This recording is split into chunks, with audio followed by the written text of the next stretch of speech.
So this talk is based on my paper, which is the name is a bit longer. So it's categorical colored operads, internal operads, and macro operads. This stands for an operatic category. And this is the number of the archive paper. So what's the schedule? First, I would like to tell you why I had to go to operads with colors in categories.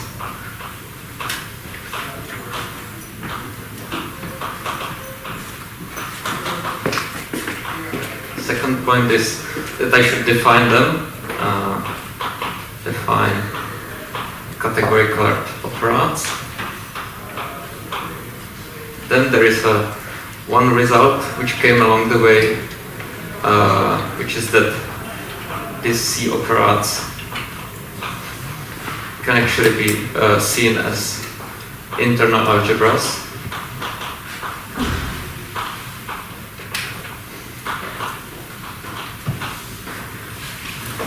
And the last thing is an example of a useful categorical operad.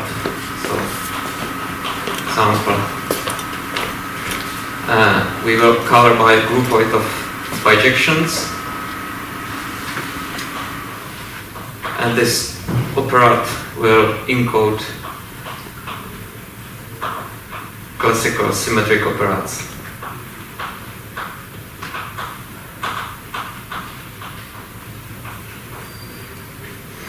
Right, that's the schedule. So let me start by a motivation. Why was this important? So let me go back all the way to classical algebra, where we have some interesting algebraic structures like an associative algebra A, or we also have Lie algebras or commutative algebras. These are important objects in algebra. And well, people found out that these objects can be actually encoded by operads. So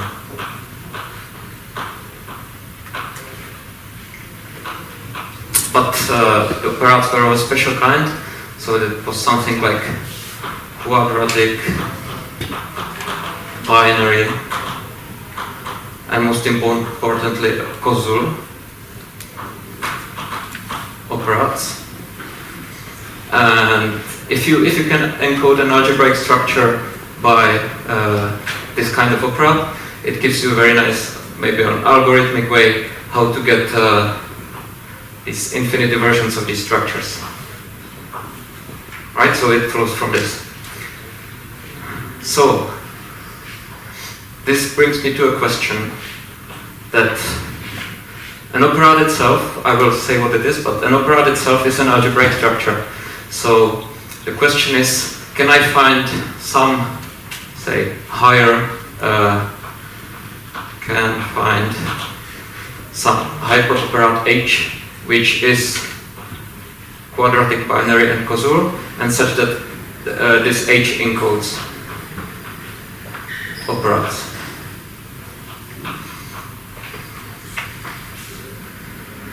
Right, so maybe let me now turn the attention. Yeah, we can define or say at least briefly what is this operad.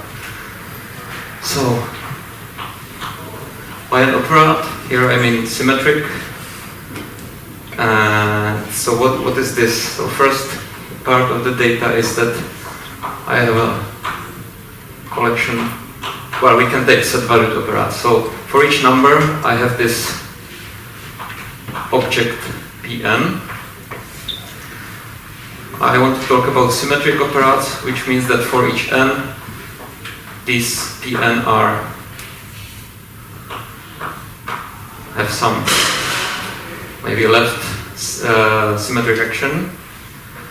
And then what is the structure of an operad is that for each Pn and Pm, I can compose these elements of these sets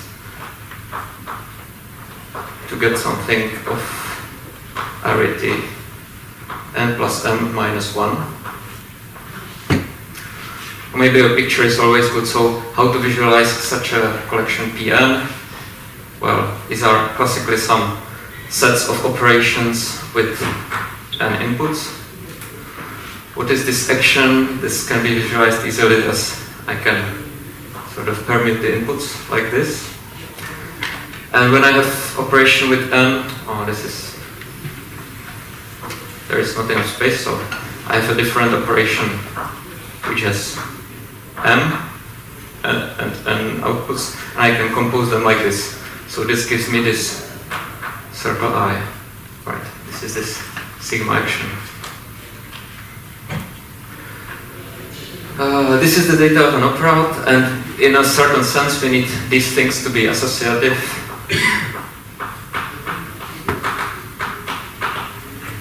And they also have to behave well with respect to the sigma action, so it's called equivariant. And usually they have units, but now to achieve some of my results, I want no units. So these compositions don't have to be unit at all.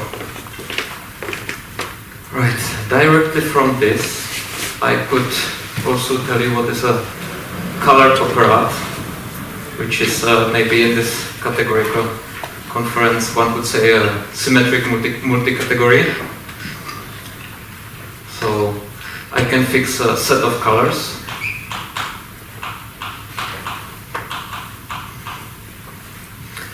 And now my collection will not be indexed just by n, but it will actually be something of this kind. C to the n times c into z, maybe.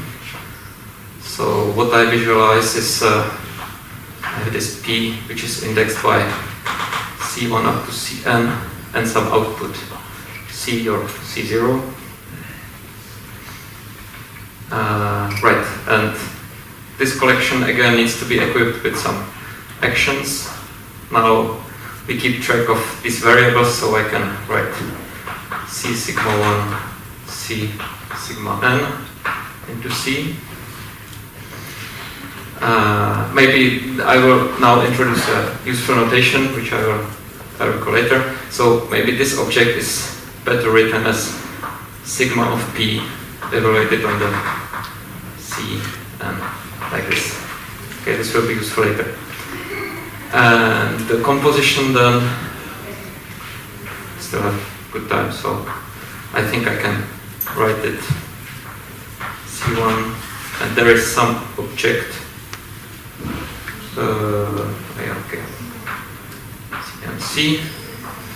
Then I have a different part of the collection which has some d1 up to dm, and there is a probably c in the middle somewhere, and I can compose these two because these colors match. I can just compose them into this big thing.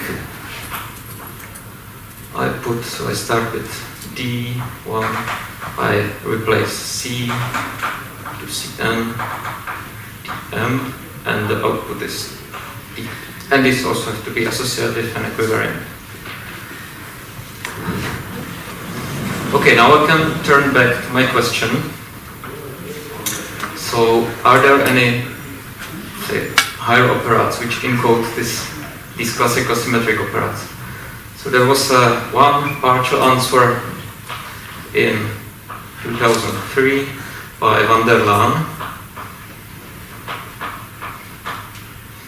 and he managed to encode only non-symmetric operads.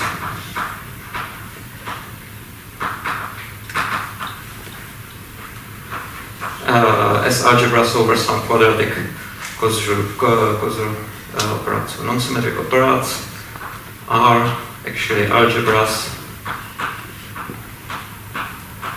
of something of this kind.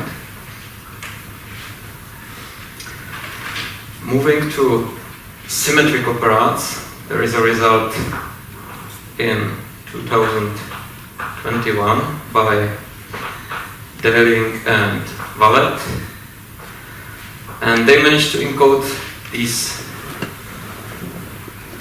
symmetries as some unary operation. Oh right, I should say this one is this operad is n colored. Okay, the idea is that you just generate your operads by this collection. So you have some input n, input m. These are the natural numbers, and you put your generating circle I operations into this part of the hyperoperad. What Dering and Wallet did is that they generated their operad also by unary operations of kind nn, which works, but the problem is that it goes outside the quadratic binary word. It's still fine because you can have some quadratic linear operads and curved cosuduality, so the result is there. But the problem is, why do we find these operads? We want to resolve structures, and what they did is they resolved the circular operations, but they also resolved the symmetric actions, so which might be too much. Right. So we chose another approach, and actually it was maybe first done by Vart in 2022.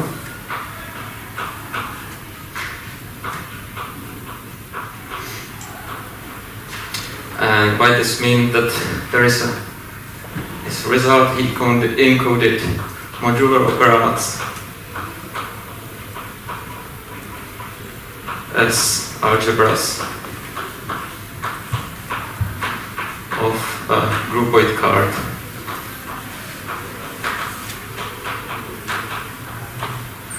Again, quadratic binary causal operad.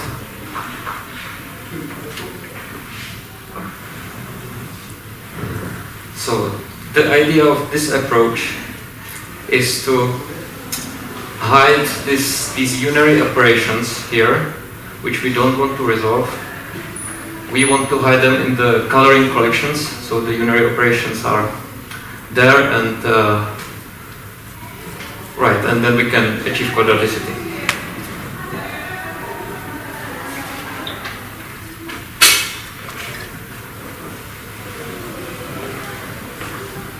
Right, I can make this argument a bit more precise. So now, instead of having colors in set, we can assume some category, maybe small category.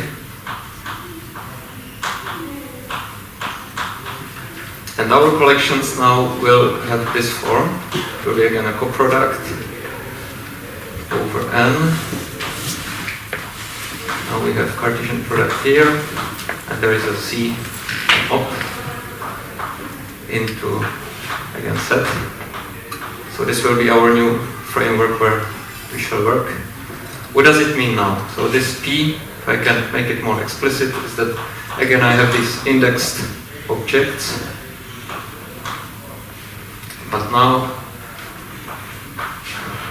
there are not only symmetric maps, but I can go to different arities or different types of operations.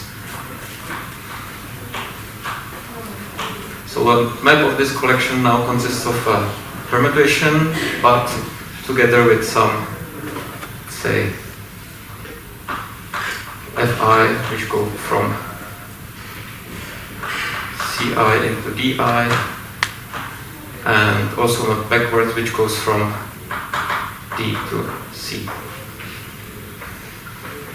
This way we can hide the unary operations, and right, this is the right framework to define categorical operads for our causal duality of, well, we will get there.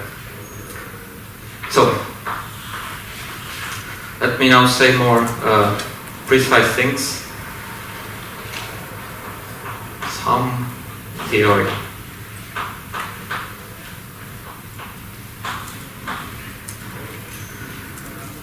So what I want to do, okay, we can do it more generally. So I want to fix some small category C and some symmetric monoidal closed category B, and I want to define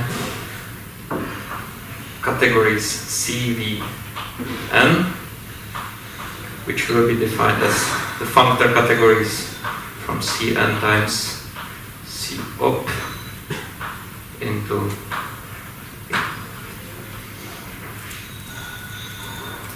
right. These categories have some nice properties. Well, they have some additional structure.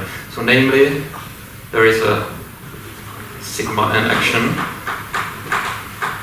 which goes as C P n sigma into C V n, and it is defined as follows. So, whenever I have an object here, which goes from Cn times C op into V, I can just pre-compose by this is the symmetric permutation.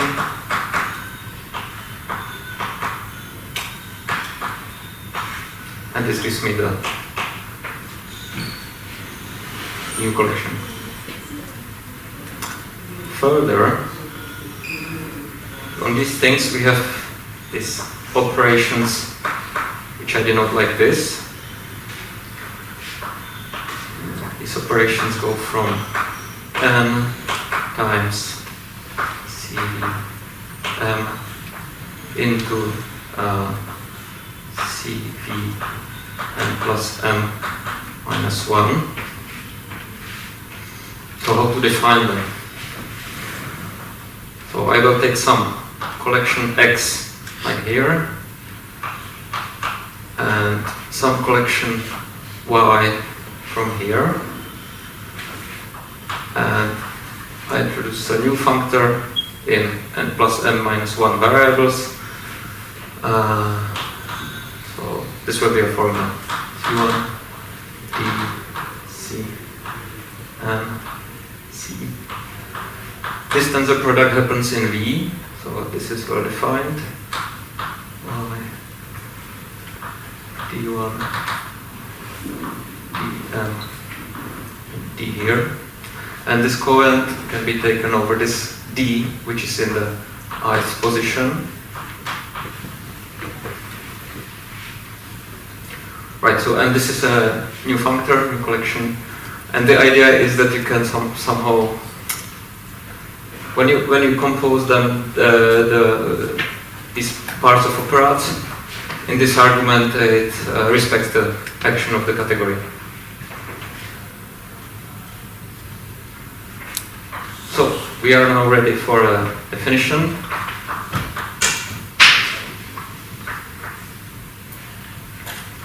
So what is a category C colored operad? So first, it's a collection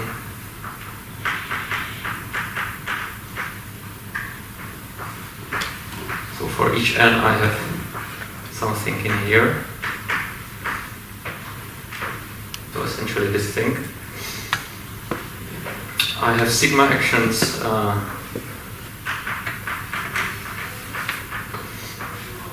for each Pn. I can go to, well, now this itself has a sigma action, so I can apply the sigma action of this on this functor P,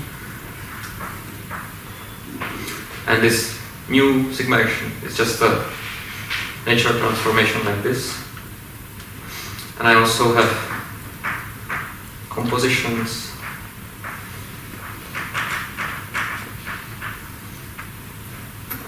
which resemble these compositions, but now in the new sense of these operations. So I go from Pn times I Pm, and now the new composition circle I are of this form.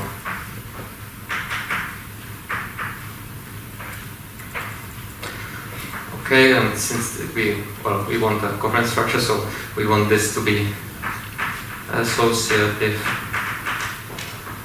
and equivariant.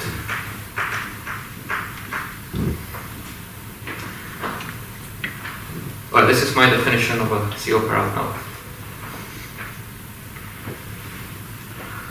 So if one looks at this definition, maybe maybe this looks a bit like a monoid and a monoidal category. And we know that monoids and monoidal categories are actually internal algebras when you look at the appropriate theory. So yes, let me now erase the board.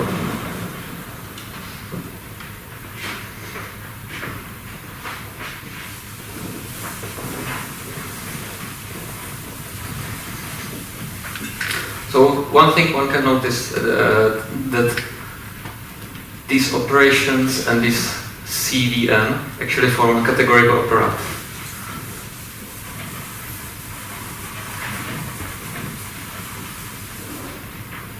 So a categorical operator is just an operator. We have seen operators, but you take values not in sets but in categories. Right. So this is my first proposition. That this CV, collection of all of those, is a categorical operator. But one has to be a bit careful here because the structural operation of an operator are defined using colimits.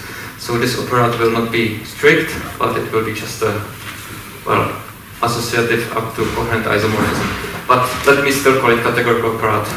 I understand this. Right, so in parallel with the theory of internal algebras, I can then define what is an internal operator in a categorical operator. So let me have a categorical operator O, and I say that internal operator in O is a Lax morphism from the terminal operator, this is terminal categorical operator, into O. Well, since we can view this in a framework of polynomial monads, then these things are algebras and one can do Lax morphisms of algebras. Right? And this is my theorem A, which I promised here. If one calculates it a bit, then C operads are precisely internal algebras or what internal operads in this CV defined earlier. Well, this theorem, it was quite important for me. Well, initially I dealt with this problem, but this was quite important because one needs a description of free operads and some grading and stuff. And this was really useful because other literature on these groupoid colored operads or category colored operads, it's a bit messy. It comes from this homotopy theory, which is sometimes not that. Yes. It is 1 minute. What can I say in 1 minute? Well, it was only the example left, so I can write some formulas for the example. So our category of colors will be sigma, which is just a collection of natural numbers, and morphisms are symmetric groups. I generate collection which will be n plus m minus 1. This will be the only non-empty parts of this collection, and it will be generated by symbols circle I, some permutation here, some permutation here, and some permutation here. This is n plus m minus 1. So these are formal symbols which I generate, but they are actually, you can form a colored collection. Well, and now the idea is that you don't, how you make these operations equivariant is that on the level of collections you slice by the relation sigma, I have tau, then this should be the same as circle sigma I, nothing, something down here. So now this is a new collection which I can call E-equiv, since the circle I operations, the generating operations are now equivalent. And finally, this H, which I promised, is just 3 categorical operand on this E-equiv, which are just trees with vertices labeled by these symbols, modulo associativity relation. These associative relations are these ones, so one gets as algebra operand. Right. Thank you.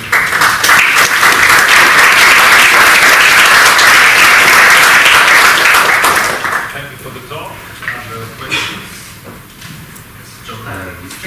So this Operads H, the last one you made, the example, so is it quadratic, causal, and these other things? Yes, well, it is quadratic because yes, only the only generating things of the are in this like quadratic. There are just 2 things here, so this means these generating operations are quadratic. And yes, well, binary. No, I'm sorry. Binary. It means binary means there are 2 things. Quadratic means that these relations in presentation of H are a form of 2 things. And causal, well, I didn't get that far, but it's generally expected it is causal. Well, it was the plan to show this. Thank you. Richard? For that last thing, is it somehow important that C operators are internal operators in CV? Why is that important? Well, maybe it was just important to me, but I struggled for a long time with this object, like what is a free C-card operand, because you need to somehow, well, you need to encode the symmetries, you need to encode some maybe levels, you need to encode also these actions when passing from C to D. And it was such a huge colimit that I decided that this is a nicer description.